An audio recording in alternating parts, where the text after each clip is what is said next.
दोस्तों, एक गांव में एक आलसी आदमी रहता था। वह कुछ काम धाम नहीं करता, बस दिन भर निठला बैठकर सोचता रहता कि किसी तरह कुछ खाने को मिल जाए।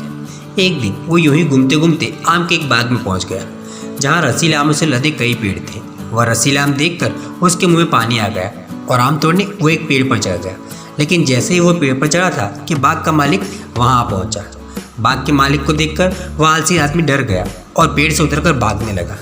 भागते भागते वह गांव में बाहर स्थित जंगल में जा पहुंचा। जंगल में उसकी नज़र एक लोमड़ी पर पड़ी।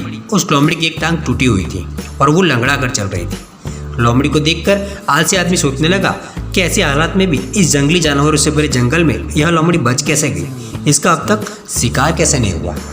जिज्ञासा में वो एक पेड़ पर बैठ गया और वहां बैठकर देखने लगा कि अब लोमड़ी के साथ आगे क्या होगा। कुछ ही पल बीते थे कि पूरा जंगल शेर की भयंकर दहाड़ से गूंज उठा। यह सुनकर सारे जानवर डरकर भागने लगे, लेकिन लोमड़ी भाग नहीं पाई। आलसी आदमी ने सोचा कि अब शेर लोमड़ी को मारकर खा जाएगा।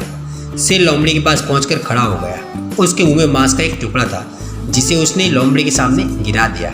लोमड़ी बड़े आराम से मांस के इस टुकड़े को खाने लगी और थोड़ी देर बाद शेर वहां से चला गया।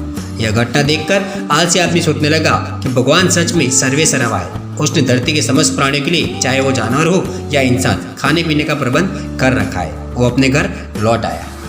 घर आकर वो 2-3 दिन तक बिस्तर पर लेटकर प्रतीक्षा करने लगा कि जैसे भगवान ने शेर के द्वारा लोमड़ी के लिए भोजन भिजवाया था, वैसे ही उसके लिए भी कोई ना कोई खाने पीने का सामान ले ही आएगा। लेकिन ऐसा कुछ नहीं हुआ। भूख से उसकी हालत अब खराब होने लगी। आखिरकार उसे घर से बाहर निकलना ही पड़ा। घर के बाहर उसे एक साधु दिखाई पड़े। वो उनके पास गया और जंगल का सारा वृत्तांत सुनाते हुए बोला, बाबा जी, भगवान मेरे साथ ऐसा क्यों कर रहा है?